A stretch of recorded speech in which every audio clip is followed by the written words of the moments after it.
Good evening, Levan Akin. Welcome to Vampire Interviews. Thank you so much for joining us. Thank you for having me. For those of you who don't know, because you must live under a rock or something, Levan is the director of multiple episodes of Anne Rice's Interview with the Vampire on AMC. You directed one episode in the first season and two. Two in the first season. Yeah. I know it was number 6. What was the other one? 5. 5 and you directed 5. Ooh. Yeah. And then 2, 3, 4, and 8 in this season. Yeah. And it sounds surreal even when you say it that I directed multiple episodes of Interview with the Vampire. Like little Levan is going crazy inside. You said last year in an interview that as soon as you found out that this show is being made, as someone who was already a fan of Anne Rice's work, you wanted to get on it. And you did. Yeah. I read about it, I think, on Facebook or something. And I was like, oh my God, I need to be on this show. So I emailed my agents and I told them, like, this is something that I would love to do. And they were like, oh, okay. Like, I don't think they really got it, to be honest. But they were super, helpful. And they got me a meeting with Mark Johnson first. And then I met Mark and Jess Held, another producer, and then Rowland Jones. And then I guess Rowling could see the passion I had for Anne Rice. And also I had read his pilot script, which I loved. So it was just, a very nice meeting. And they had sent Rowling my film too. So it was just like a good timing with everything. So then he was like, in that meeting, he was basically like, you want to come to New Orleans and film? And I was like, do I? Yeah. Dream come true. I mean, yes, it would be for me as an Anne Rice fan. So how long have you been a Vampire Chronicles fan? When did you first read them? How many have you read? So when I was I think I was 14 going on 15. So basically I saw the movie first in 94 and I was 14. And I remember going to the cinema alone. I don't know why I didn't get anyone to go with me, but I just went and saw the film. And I had a friend come out while I was walking in and he said that the movie was amazing. So that made me even more excited. And I just, I didn't know anything about Anne Rice. I was just very, I was a cinephile as a kid too. I went to the cinema all the time and I was excited about vampires. So I went and saw the film and was blown away. Like it was amazing. And then my librarian in junior high school gave me the Vampire Lestat. So actually the first book I read, then I went back and read Into the Vampire, but the first one I read was the Vampire Lestat. And you can do that with that book. Yeah, you can. And also I'd seen the films. I was just like, for me, I was just very excited because it was like, oh, more of these vampires that I loved. Yeah, some people start with Queen of the Damned or Memnoch the Devil. And I'm like, how? How can you That's start hard. That no, you can't do that. No. And it was so exciting. When you're young and you discover a new world. Mm-hmm. And a new language, and it just really had a very it was very impactful for me, so I became very, and then I found The Queen of the Damned. I read that one, and then I went back and read Into the Vampire, and then my sister had a friend, her name is Halisa, and she is a big fan still, and she watches the show here in Sweden, and I met her with my sister, and I told her, I was like, I'm reading these books, Anne Rice. And she's like, oh my God, I've already read all of those. They're amazing. So then I found like another friend who, knew about the books. And then she was also reading The Witching Hour. Oh, yeah. So she was like, you have to read The Witching Hour. And then I got The Witching Hour, which I also became obsessed with. That work's a masterpiece. Yes, it's incredible. So have you read any beyond that? Have you read the whole series? Yes, of course. Or? So then it was kind of exciting because then I read Tale of the Body Thief, and that one they didn't have in the libraries. I remember I went to the bookstore and bought it, like a pocketbook version of it. So I read that one, and that one I think became my favorite out of all of them. Still to this day? The thing is, so this is interesting because it's like, I think about the book still from the point of view of like young Levan. And so I don't know. I mean, I reread them since but I also really love the first book, and I also love Queen of the Damned. I'm not sure. I like all of them. I mean, the thing is like 1 to 5. Well, I like Memnoch the Devil the least. That's a common opinion. Yeah, because that one came out, while I then had become like, because the internet was new back then. So I would in school, because we didn't have internet at home, I think. So I would in school go to AnnRice.com like every day and like read everything. And, it was just so nice to like have a clear channel to Anne. She was smart that way. Like she was very early with internet and, interacting with her fans. And I remember she would write like, I saw Lestat again last night, like he showed up. So there was like a lot of hype for Memnoch the Devil. So I actually bought that like as it came out. She said it was her favorite book. She thought it was her most ambitious book, her most deep book as far as her I get that goes, in a way. But it's just like, it's about this other guy who's not Lestat. And I'm just like, who cares about this other guy? Give us more vampires. Yeah. And also, Lestat is kind of boring in that one. Yeah, he's the interviewer. He just sits and listens. Yeah, he's the interviewer. But when did you find the books? I was around the same age. I was in actually the Phantom of the Opera fandom, and I had a friend in that fandom who's also Vampire Chronicles fan. So she's like, you have to watch this movie and read these books and join me. So she kind of gave me like an education in them. She's like, okay, first watch the movie, then read them in this order. And by then, I think Vampire Armand was the most recent one at the time. So I read up through that and was hooked ever since. Wow. No, I read also the Vampire Armand and then Vittorio the Vampire. I remember. One. No, but like that was like around the time I was still like clamoring for Anne.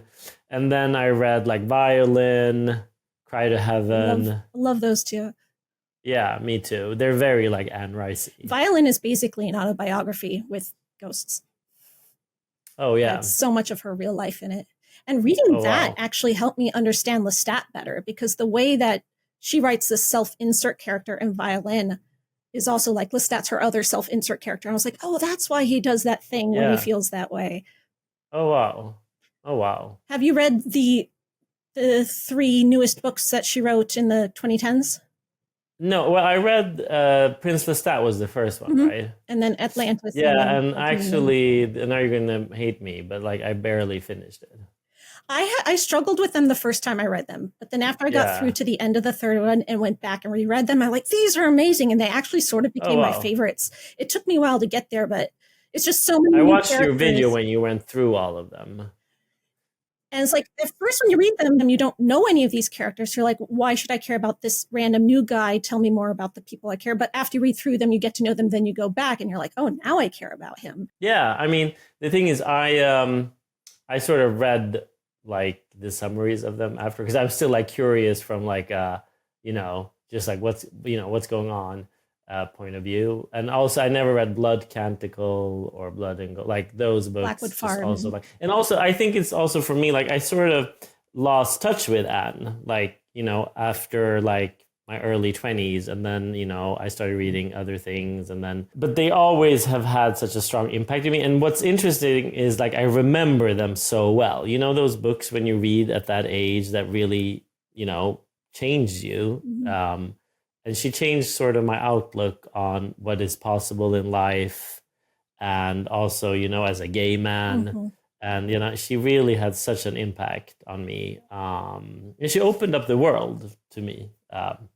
And I'm forever grateful to Anne for that. And she brought me on this adventure, which is insane. And, because I went to New Orleans in 2011. It was the first time I went there, and it was because of Anne, and I'd always dreamed of going there. And New Orleans really exceeded my expectations, and I did like an Anne Rice tour and everything. So going back there 11 years later to film was just... so surreal. Such a magical place. Like time seems to stop. It's such a magical place. Like the way she describes it in the books, it's actually like that. Yeah, it's incredible. It's a place like no other place I've been to. I went to her book signing for Prince Lestat in New York. Oh wow! So you met her? Yeah, briefly. in the audience, a lot of people were standing up saying, like, you gave me the strength to come out about my sexuality. You made me realize that I was even gay in the first place. And that's kind of like my queer awakening was through those books and identifying with those characters and having friends that felt the same way too. And I'm just like, oh, this speaks to me personally in this way. And Anne often said that she didn't really identify as a woman. She didn't really have the language to say she was non-binary, but that's basically what she was describing. So I think her writing from that gender queer perspective makes these speak to everyone, men, women, and everyone in between. Yeah. Do you have a favorite character? Lestat. I mean, me too. I love. I'm basic like that. Yeah. I mean, I love Lestat. But that's. Do I have any other favorite character? I remember when reading them, I was always very excited when he would meet like someone, the ancient ones, or when like Mahare or Mekare. I love the whole Mahare and Mekare story, and I think the Akasha and Enkel, like I feel like that's incredible. It's so smart. I love that vampire lore, and I know that she sort of retconned it later with aliens, but not really, right? Not really. She added to it. She didn't retcon. She didn't remove anything. She just said, like, okay, so these spirits exist. Where do these spirits come from? Maybe aliens, but it's still the same. But I pretend like I don't know, maybe. But but I just love that she sort of created her own vampire lore that was very smart and very exciting and very sort of mystical and dark. Everybody thinks David Talbot is super boring. I kind of liked him. I don't know why. I liked him in Tale of the Body Thief. I like Louis too, actually. David's gets a lot of the fandom doesn't like David because he's a problematic. He's got flaws. Yeah. He's got a lot of flaws, and for some reason, his flaws are more unforgivable to some fans than the other vampires' flaws. But I love him. I think he's fun. And also I love Aaron Leitner. Oh yeah. And remember Stuart Townsend? That was a good character. When you got rolled up in the I love Stella. Yes. I love she's her. In Blood She made Canonical. a very great impression on me. If you ever want to read Blood Canonical, she's in it. Oh, she is? As a ghost, yeah. Wow. She reminded me of my cousin, who's also a huge Anne Rice fan.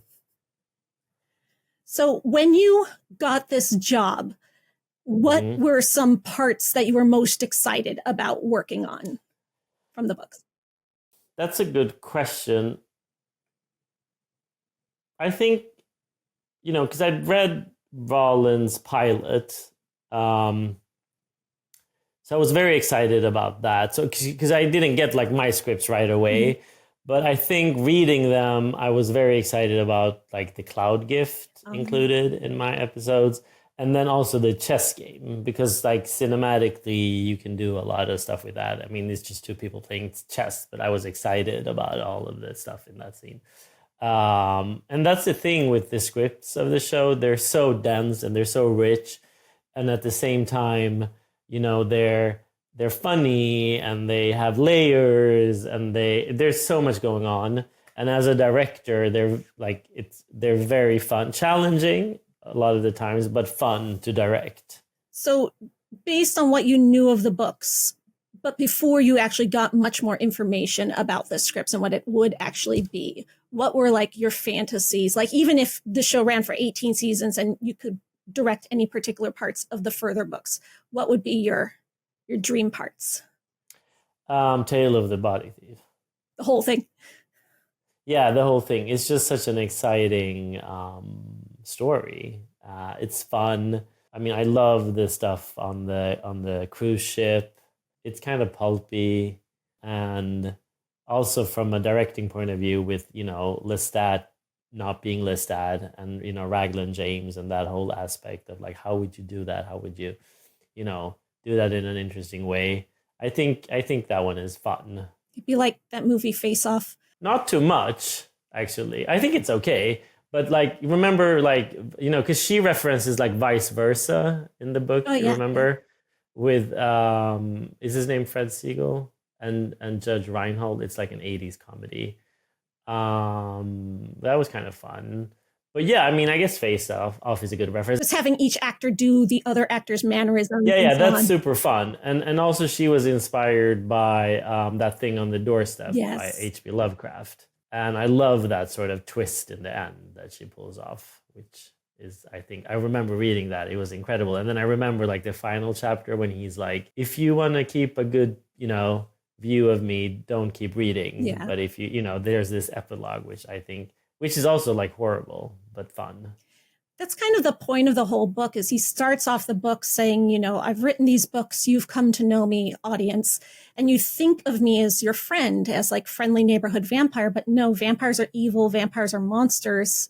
And I think it was kind of meta with Anne pushing back against people, real life people saying, oh, Anne Rice's vampires, they're frilly, they're sensitive, they're not real vampires, they're not real monsters. And she kind of turned that into Lestat's struggle. Oh, that's interesting. So him pushing back and saying, no, we are monsters. We do bad things. I am a monster. I deserve to suffer for it. And his whole existential crisis with Claudia's ghost and all that.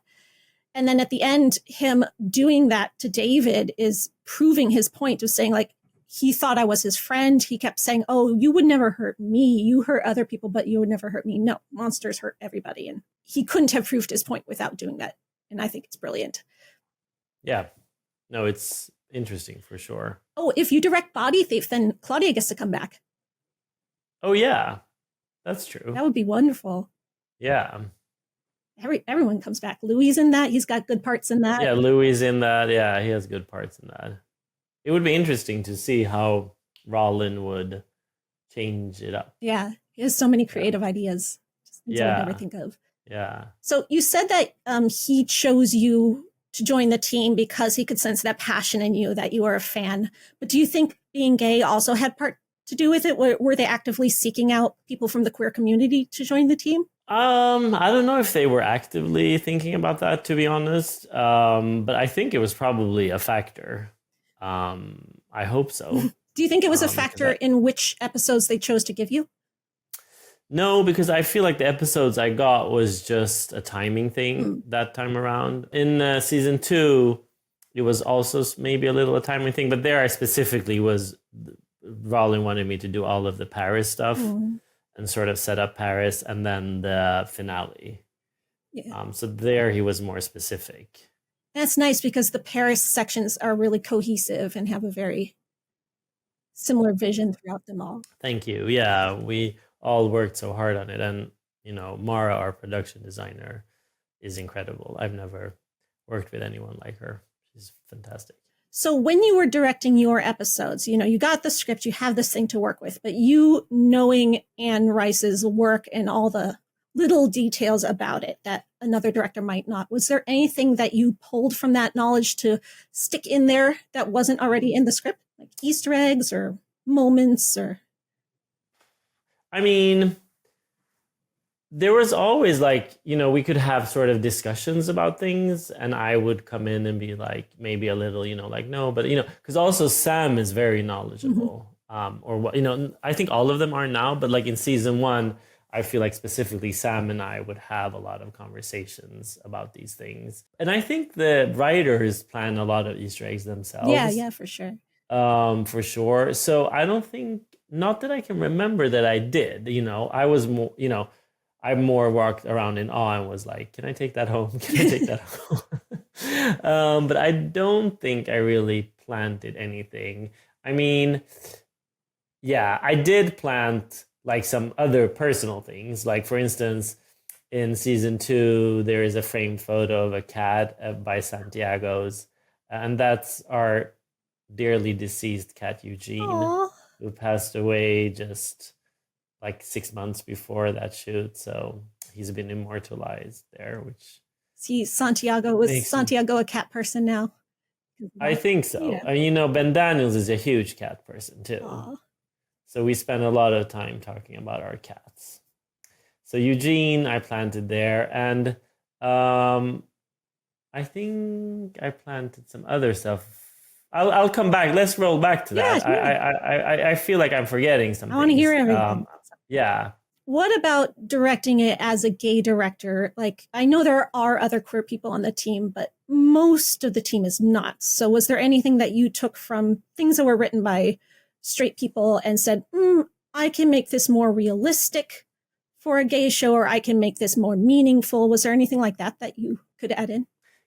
I feel like a lot of when you are a director, and in this case, it's very much Rollin who's sort of the auteur of this piece, and you want to sort of keep that cohesiveness. And a lot of my job is to understand what he and the writers want and what they see, and just sort of, I'm sort of like a conduit for that.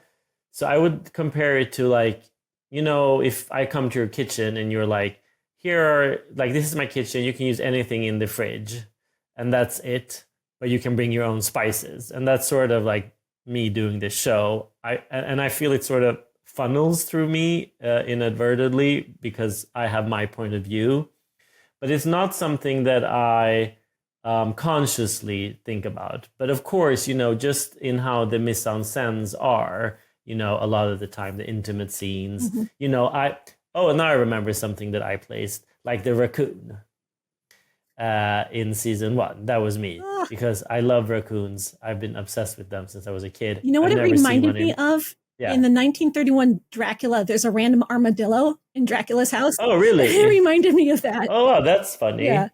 Wow, that's a nice... No, because in Sweden, we don't have raccoons. Oh, okay. Yeah, that's... So I really wanted to meet a raccoon. So I, asked if I could have a raccoon in that scene. But, but like, jokes aside, of course, me, and also I must say the DOP, David Tattersall, who also shot the pilot. So he sort of set the tone for the show, and I worked with him on all of my episodes. And I think his vision is also very much present. And the sort of vision that him and Alan Taylor, who did the pilot, sort of set for the show. And we tried to keep that also in a sort of cohesive, to keep it all together. So it was, because it was David, Alan, and Rollin who sort of, and Mara, of course, who sort of set the tone for the show. So when I came in, part of my job is to keep that, but bring my point of view, of course. The scene when they're making love in episode 6 and Louis floats up. That was also me. Nice. Yeah. And when he More lifts cloud Louis. gift. Yeah, exactly. And he's not Louis. Right. So exactly. There was a scene he holds him up. In the old show, Lois and Clark, the Superman show. And I think the first time Lois and Clark are intimate, they wind up floating like that because he's holding her. That's nice. It reminded me of that. Oh, yeah, because in episode 1, they're floating too. That's right. Yeah. So I think, I guess that's my sort of contribution, a raccoon and a cat photo. I'm sure there was much more than that. If it wasn't about timing and if Rollin was like, pick whichever episodes you want to direct, you can pick. Which ones, would you have picked different ones? I don't think so. I do love episode 5, of course, because it's like a standalone. Yeah. But on the other hand, I also, a lot of the times I read scripts and things where I'm like, this is amazing. It would be really cool to direct it. But then I'm also like, but it would be also equally cool just to watch someone else do it and just get to watch it and not like work on it, because then you sort of become blind. So I'm actually very glad that, and I think Craig, and the guy, all of them did a fantastic job on that episode. I was very, very excited. But that would, of course, have been something that I would have loved to do. Would you have done anything differently? No, I don't think so. I think that one is chef's kiss. Like, it's a very good, of course, like, again, points of views are different. Sure. You probably have other, vantage points, but it's like, it's interesting. It would be fun to see like 2 different directors or 3 do the same thing.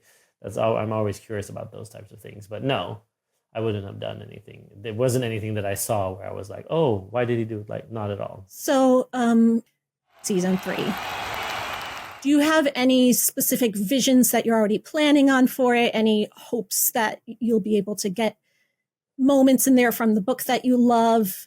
Any like fantasies about what season 3 would look like that you would get to work on? I'm not really allowed to talk about any of that, actually. Okay. You got to save it all for when you actually do it. Yeah. I don't, and I don't know, let's see what the future holds. Do you have a favorite scene in the Vampire Lestat book? Oh my gosh. I mean, I love his mom, Gabrielle. I love this scene. That's a scene that I like, that really etched itself. You know, like when he makes her a vampire. Yeah. I think that's incredible. So like everything with his mom, I think I would be very excited about. But just like seeing, you know, him in that castle they lived in, and like with the dad and everything, like there's a lot of fun stuff there. His human life.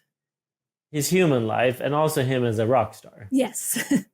Yes, that would be fun. Everyone's talking about like what would a 2024 version of a rock star be these days, and I can't think of anything. Like, you know, people are like, would he be a TikTok star? I don't know. So There is like Måneskin, you know? Do you know that band, Måneskin? Okay, Google them. okay. Maneskin. That's like the, you know, yeah, you're gonna understand when you see it. Okay. Nice. There's a part at the end of the book after all the vampires attack at the rock concert, and then Gabrielle just shows up in the car and she's like, "Get in, we're driving." And it's just like this action car chase scene with explosions and stuff. I'd love to see her doing that. That's fun. And I also love the Baby Jenks chapter. Yeah, and that's kind of its own. That's in Queen of the Damned, but I mean, it could show up here too. Yeah, because it's everyone going to his concert. The first half of Queen of the Damned is everyone going to his concert. That should definitely be part of it. Yeah. Wow.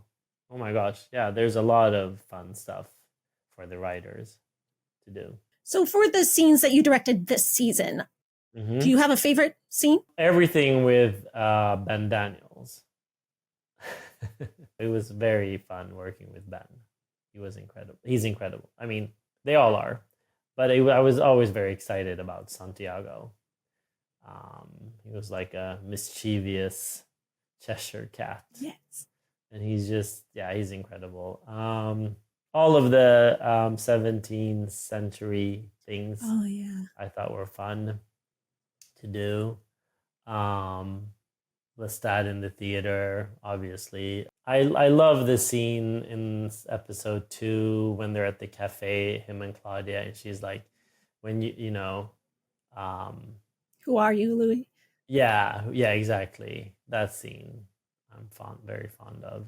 I think the whole like revelation scene in episode 8 is fun. You know, with the one in Dubai. Yeah, in Dubai. Yeah. And then also I mean, the very end, of course, in New Orleans. With the hurricane, how was that filming with all that weather effects and stuff? Difficult. Yeah. Tricky. I think all of this stuff we do on this show is super tricky.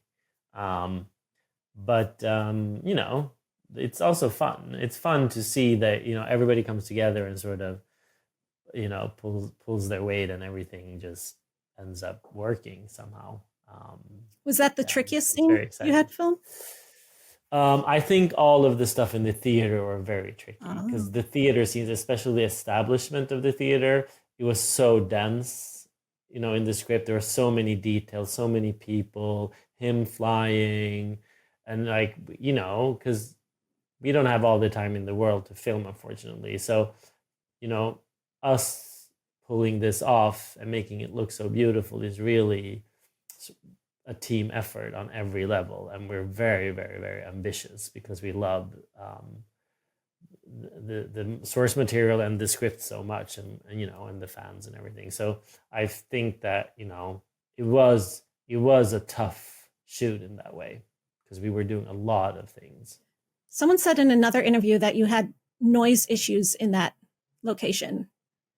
Yeah, we did. I think they had to ADR a lot of it afterwards. Yeah, because it was a factory, and the factory was still active, like on the other side of the factory. No, I don't know that it was active. Maybe parts of it were. That's true, actually. Yeah, not the part that we were in, but there seemed to have been. No, definitely. I mean, but that's always. I mean, filming is always like expect unexpected. There's always stuff happening where you're like, okay, we didn't predict that. We tried to predict everything, but you know, here we are.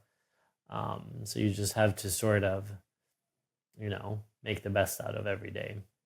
Was there any scene that you worked on that really surprised you in any way?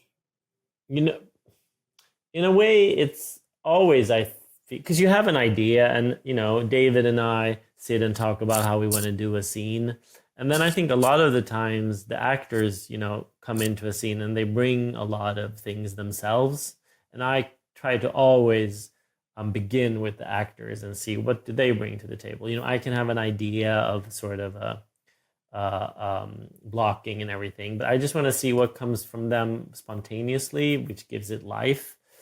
So a lot of the times I'm very sort of surprised and inspired, I must say, by them. Sam can come in and do like a variety of versions of things. And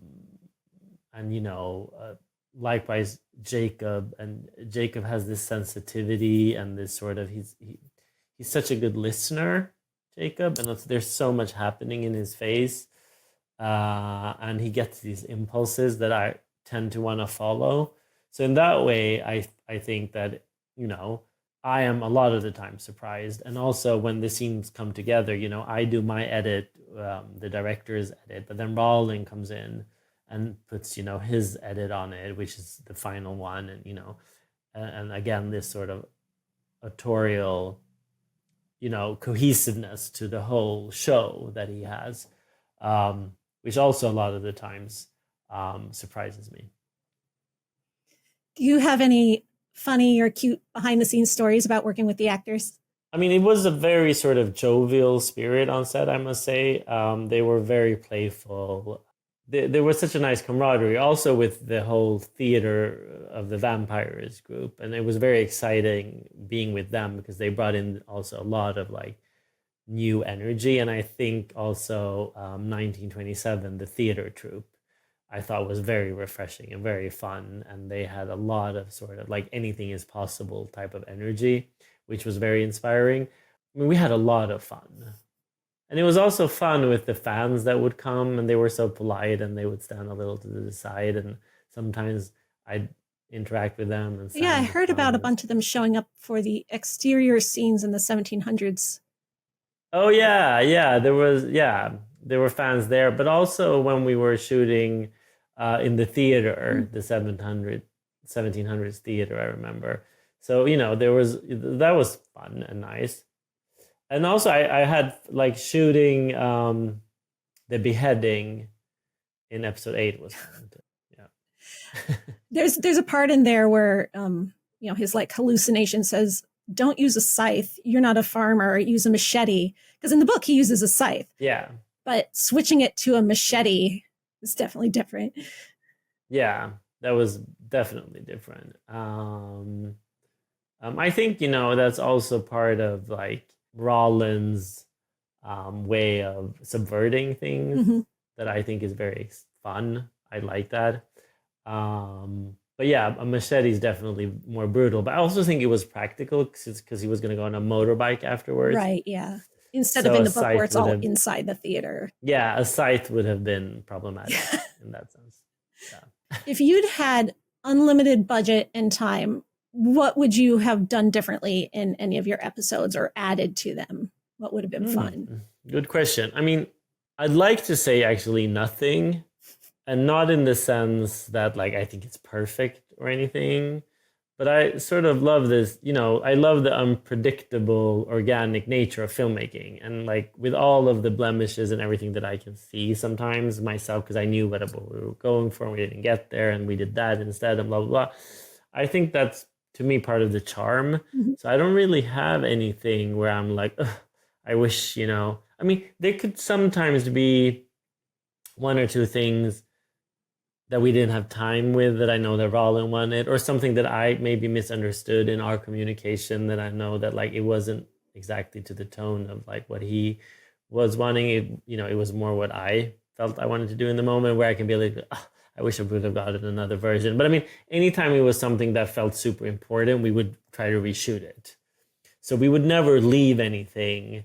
We would never leave anything on the like just like, oh, this didn't work, whatever, and then move on. We would always try to get it.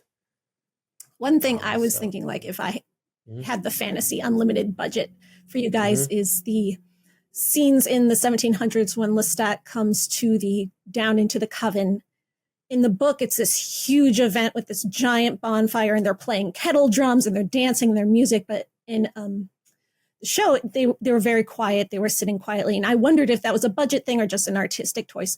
And also, Gabrielle not being there, I understand from a storytelling point why she wouldn't be. Yeah. But if we had like our favorite dreams, I would have liked to see her there too. Yeah. No, I think, I don't know that it was a budgetary thing. I think it was more an artistic choice with the type of song they were singing. It was more sort of mellow. But having said that, it is Armand's version of what happened. True, yeah. And it's like, what? We weren't crazy. We were just sitting there. yeah, exactly. I think there might be a version where it's more like Gamora down there when he comes down. Armand telling his version of everything this season has just been like, yeah, sure, Armand. Exactly. Take it with a grain of salt. When you were in Prague on set and the writer's strike happened, Roland couldn't be on set anymore. Hannah couldn't be there. And you kind of wound up with a lot more on your shoulders, a lot more in charge of things you probably weren't expecting to be. Can you talk to us about that? It was kind of difficult in a sense because, we knew that the strike was probably going to happen. So everybody tried to prepare for it as good as they could. The writers couldn't be on set, even though they were also producers. They were not there. So I had, so a lot more fell on my shoulders. But, I had spoken to Roland and Hannah extensively beforehand. And we had long meetings so that I could have answers at hand, and also the sort of autonomy to actually make decisions when I didn't know exactly if that is what Hannah and Roland would have wanted. It was kind of how do you call it, a burden or whatever, but I think it worked out fine. Oh, you did in the end. Yeah, thank you. A lot more work than you expected to do. Yes. Can you give us an example of one thing where you had to sort of be like, well, executive decision here. It's my choice and I'm doing this. Yeah, a lot of the time it was about time constraint, and when you have to simplify, and I couldn't call them and be like, hey guys, like we're the sun is coming up, because for some reason they scheduled my episodes in a vampire show on like the shortest nights in the summer, which was like 6.5 to 7 hours. So we were really struggling in the beginning. So there were a few times when I was like, okay, this scene, we can't do it as it's written because there's no time. And I couldn't, ask anyone. So, I could obviously speak with Mark Johnson about it, and, we couldn't reach out to them because they were off limits. Any scene in particular that you remember? The scene when Armand and Louis meets the first time. Oh, in the park. That was a scene where there was more things going on. That didn't make it. Are you allowed to tell us any of them? I don't think so. I can say this much: it wasn't anything that like any one of us feel that we missed now, sure, because then we would have reshot it. But it was just like it had more shots, more it was a little more elaborate. But I think the boys really made that scene so nice, and the way they take each other in, and the way how they look at it. I think it works on an emotional level so well. So, a lot of the times that's what happens. You also have to take away sort of or remove redundancies. To me, again, when I say blemishes and all, I'm like, that's how it was supposed to become. And I think that's in a way like the beauty of filmmaking, to be able to be open to those things and make the best out of it. Yeah, you're not a printer, you're a painter. When you were putting your own vision into your episodes, were there any sort of feelings or aspects from the books or themes that you really want to make sure that you got across in any particular moments? One thing that I particularly love about the first book is sort of this idea of the subversion of the dysfunctional family dynamic, which I'm always drawn to, also in my own work. And I really love how they handled that in the first season, especially, but also in the second one. So that was something that I was excited about. And also, the themes that the book explores, grief, guilt, loneliness, I mean, I think it's like the books are so smart in that way. Like they really have this what's the word in English? Like a universe. I mean, it's about so many things that all of us go through, and I think that's why it also spoke to me so much when I was young. You know, this feeling of being an outsider, and also why it's, I think, speaks so much to queer people. And I think all of those themes are thoroughly explored on the show, because to me, as someone who loves the books and who, you know, I've seen a lot of book adaptations, and also I did a film that was a book adaptation myself in Sweden, which is based off a book called The Circle, which was about a bunch of teenage witches. It was very fun to do. But anytime, to me, when you make an adaptation, you know, you have to make changes. You know, you can choose to make them artistically, because you want to, you know, do something more with it or something else with it, or sort of. But if you, as long, this is what I believe, as long as you keep the motives of the characters intact, as long as you keep their personality, as long as you keep the themes and the overall, you know, all of those things there, and the characters are truthful to the ones that were in the book, me as a fan, I'm okay with a lot of changes. What I don't like is, for instance, what they did in the Queen of the Damned film, where they just like, you know, the character of Jesse was behaving. I mean, it was just like so many things where I was like, no, these are not even these characters, and you don't even understand them. You don't understand what they're about. They completely straightwashed Lestat in that movie. Yeah, I mean, everything about that movie is a disaster. Everything but Aaliyah. So that's my, you know, sort of point of view, and what excited me about these scripts, and why I felt that the spirit of the books were there, even though they've changed so many things. So when you're trying to capture a feeling like grief as a director, how do you do it? Like, what do you tell the actors? How do you point the camera? Like, how do you get this feeling across? You know, obviously there's always like a conversation about what the scene is about and all of these things. And the actors on this show are also very sort of self-sufficient. Like, they know what they're doing. They come in prepared. They're incredible. I must say, some of the best ones I've worked with ever in my life. But of course, I can visually and thematically do things that sort of tie into the idea of time, grief, all of these things. You know, there's all of the mirrors with Claudia in episode 5, when she looks at her shattered mirror and looks at her face, isolating the characters in that way, visually playing with themes. The mirror comes back in episode 8 in a different way, as you know, in the coven when Louis attacks. But I think there's, you know, stuff like that, and just, you know, of course, in framing, things like that, how you tell a scene, the whole mise en scène of, you know, in every sort of layer of the scene, knowing what it's about and working toward that is something that excites me a lot as a filmmaker. And I also love being close to the actors, with their eye lines, and, you know, I used a lot of fisheye lenses in this season, where I sort of just jumped in and like connected them more. I saw someone talking on Twitter or something about your use of a slow zoom in on people's faces in emotional speeches or something. Like, this is a signature of yours. Yeah, no, I don't think so. But I think it's sort of soapy in a way.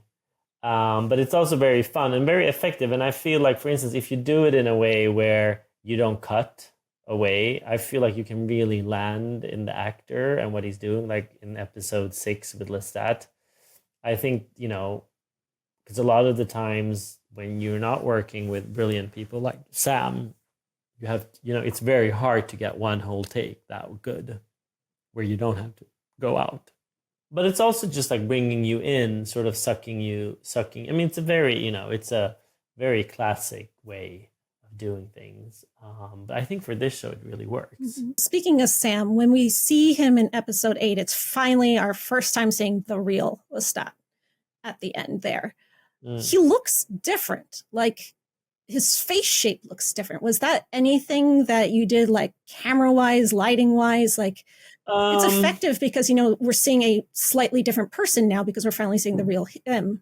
And artistically, it was wonderful. I was just wondering if there was any technique to that. I think it's very much also in Sam, and like a metamorphosis in Sam. There's something in his spirit, in his energy, where he it sounds weird when I say it, but it's like he changes when he, depending on what he does. Like, it's incredible. He's like a chameleon somehow. So I think very much is him, and also probably some makeup, but it wasn't a conscious choice. We played around a little with the lighting differently there. I remember David in that environment. And we talked a lot about like, who is he? But that scene, I must say, again, I felt like almost a viewer, like like a guest in that scene, because it was very much Jacob and Sam's scene. And it was very much them bringing... Like a wildlife documentary person, just like... Yeah, it really was. I felt like it was very much their floor.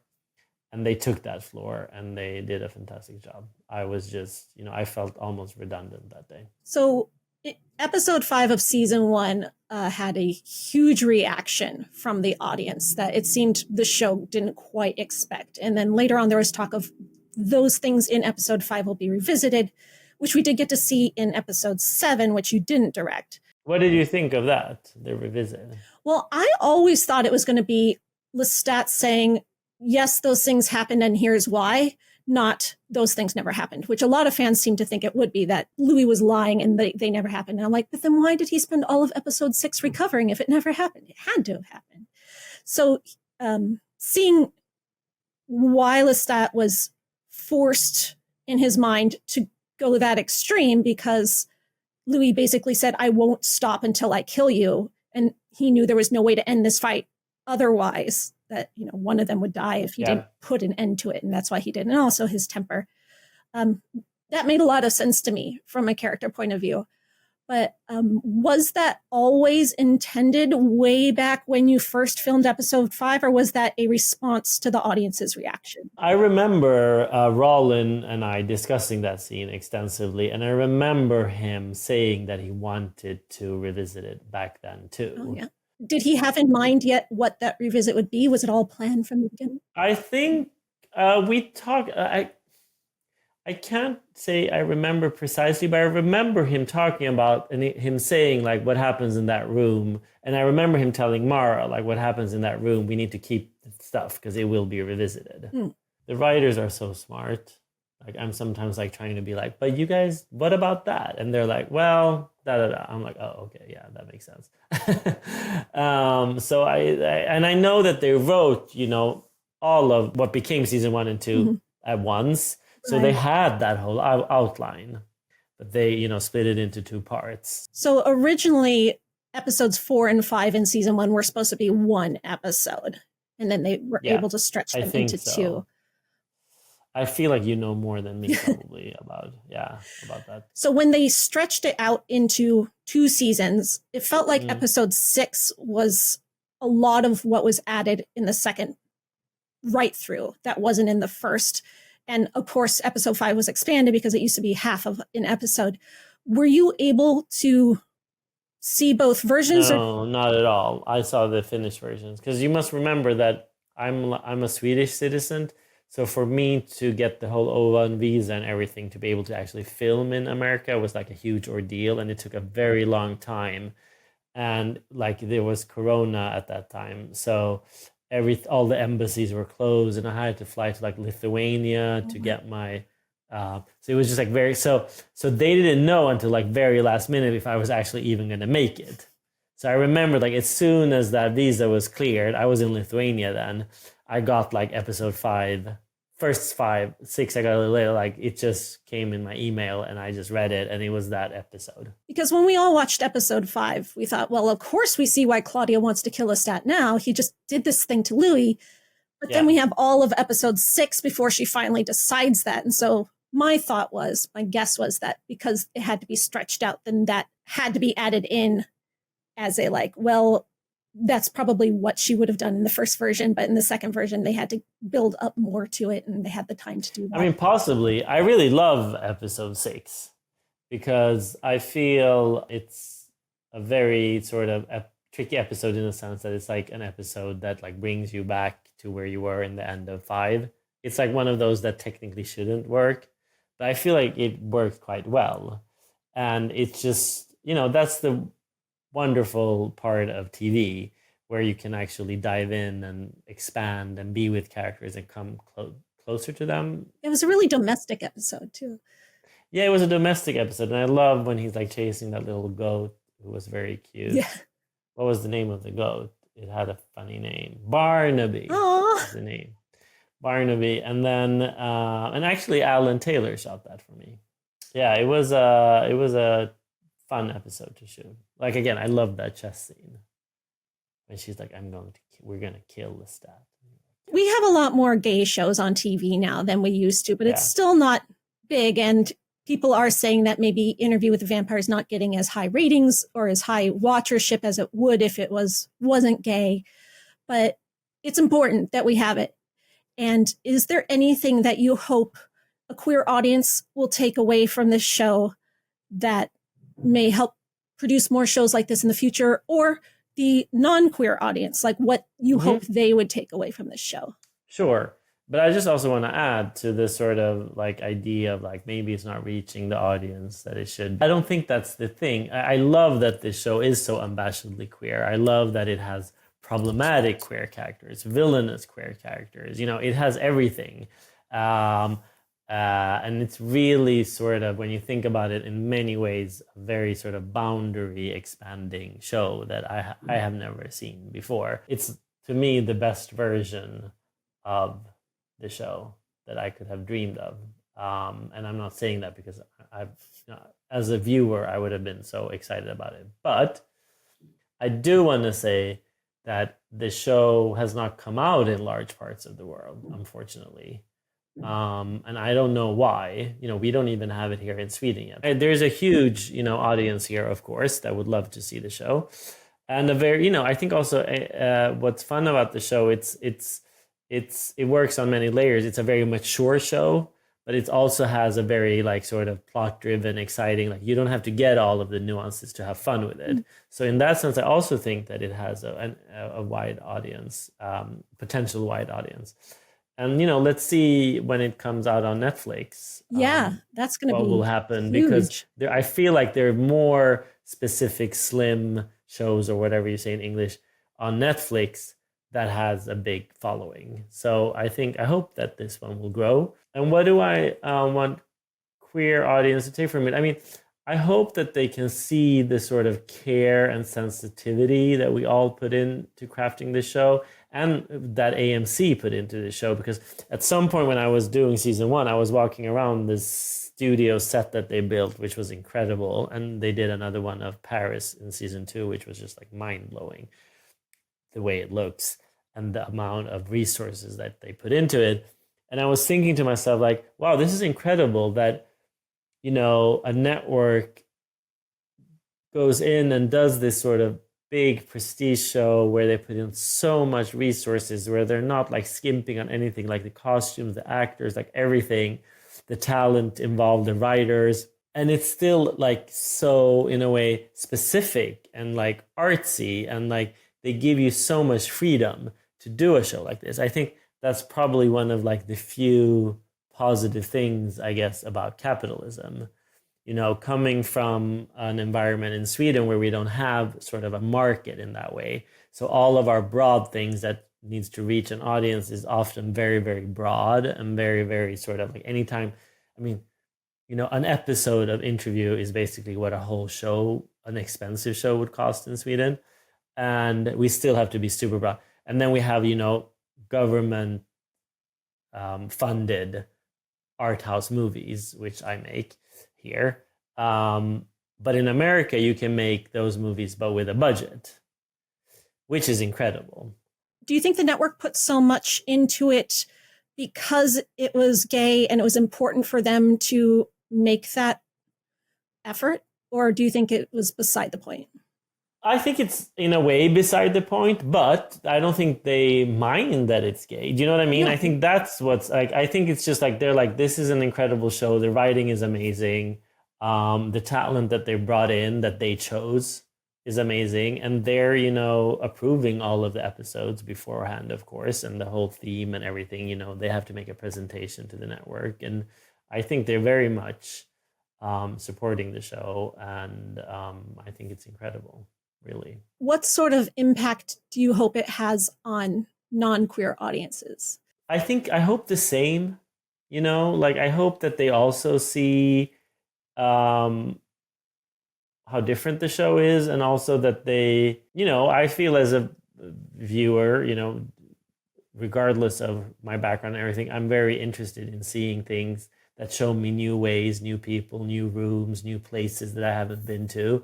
And I think this show very much does that. And I hope that they can take that away from the show too. Yeah, it's, being able to identify with people who aren't the same as you. These characters are so precisely identifiable. Isn't that the whole point of sort of fiction and books and film? And finding what's common between you and those people, commonalities. It's really been such a special and surreal experience for me making the show, and it's been super fun. And also the work that you do and like the fandom in itself, it's such a strong fandom, which is exciting. I'm just thankful that people are sort of taking the show to heart. Have you worked on anything with a fandom like this before? I don't think... Oh, you mean like anything that has... Well, I mean, one of my movies called And Then We Danced received a very strong fandom, where they were writing like novellas about the characters and stuff like that, which was fun. So that one still has quite a vibrant fandom all over the world. That was a fandom you created, right? Yeah, which is totally weird. That's amazing. And they were making their own merchandise and T-shirts. I mean, if we were more sort of market friendly in Sweden, me and my producers, we could have made a few dollars maybe. Oh. I saw someone with like and then we danced bag and then we danced socks and stuff, and I was like, where did you get that? And they were like, you can buy it on Etsy. I was like, okay, should give you a cut. Yeah, exactly. So when you came into this world of the Anne Rice fandom that was pre-existing, how did that feel? I mean, back then, remember, this was before the internet, so it was very much like, you would meet like my sister's friend Halisa, or my cousin in Germany, or I would introduce people. And like, I remember I lived in Paris when I was 20, and I lived with a friend from Sweden. And I bought her with The Witching Hour and was like, you have to read this book. And then she became a fan and read everything. And she's still a huge fan. She lives in New York now. And I brought her to the premiere event in New York. And she was just like, almost like a robot in there, because she was like so overwhelmed by everything. It was really overwhelming. Oh yeah, you were there too. I was there and I couldn't find you. Roland told me to find you, and I was looking around, but it was so overwhelming. No, yeah, I was feeling a little sick that day. Fortunately, it wasn't anything serious. I was a little like down and out, so I think I left pretty early. But you saw Sam and everyone, right? Yeah, I got to see a bunch of people. It was wonderful. That's fun. No, it was great that they did an event like that. I thought that was very cool. So now that you're part of making things for this fandom that's gotten much bigger since the internet came about. Yeah. Were you expecting it to be such a huge, almost like interactive reaction? Or were you expecting there to be more distance? Was it a shock at all? No, I think I knew that it was going to be this interactive. I mean, when we were filming in New Orleans, there were people in the team, in the makeup department, for instance, and in other departments that were on the show only because they love Anne Rice so much and had applied to be on the show. And they were also like me. We could like talk about like characters, books, and a lot, again, also vampire fans and a lot of Witching Hour fans.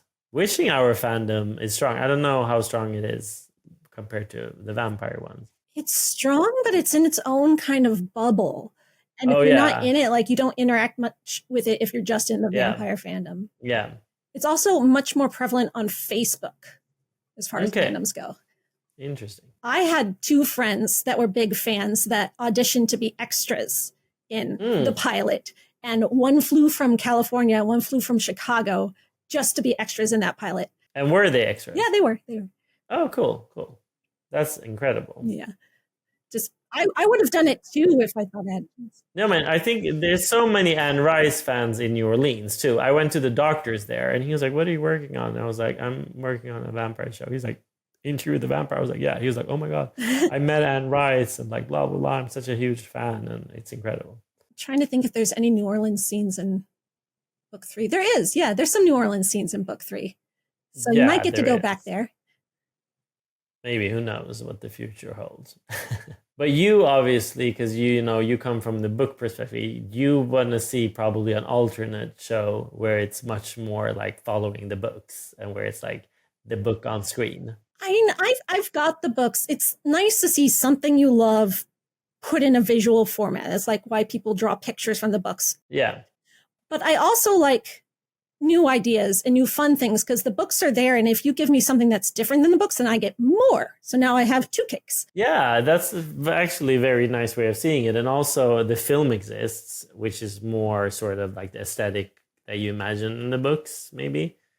And that nothing has taken that. I mean, it's still there. But I would have loved to see like Neil Jordan do the Vampire Lestat. He was going to. He was all set up to do it. And I know. There was a script and everything. Yeah. Why didn't they do it? I'm not sure. Tom Cruise probably bailed out on it, right? I don't think so. Because Isn't it maybe it was too expensive and they didn't make all the money back? Could be. I interviewed the actor from the scene where Tom Cruise has this beautiful young boy and then he eats him and then Louis eats the poodles. So yeah. The beautiful boy, I interviewed him and he was talking about like even as he was filming that scene that they were already talking about the Vampire Lestat movie and maybe they would bring his character back for that. And, Tom Cruise, as far as he could tell, seemed interested in doing it. So I don't know why it didn't end up happening. But I mean, that was while they were shooting. You never know how the talk went after it came out. And what they ended up doing was the Queen of the Damned movie, like 2 seconds before they were about to lose the rights. Yeah, they just did it to keep the rights. Yeah, that's why it's so lame. Yeah. I saw that movie in the premiere in Paris. Oh, really? Because also, like, my whole Paris, when I lived there, was very much like Anne Rice inspired.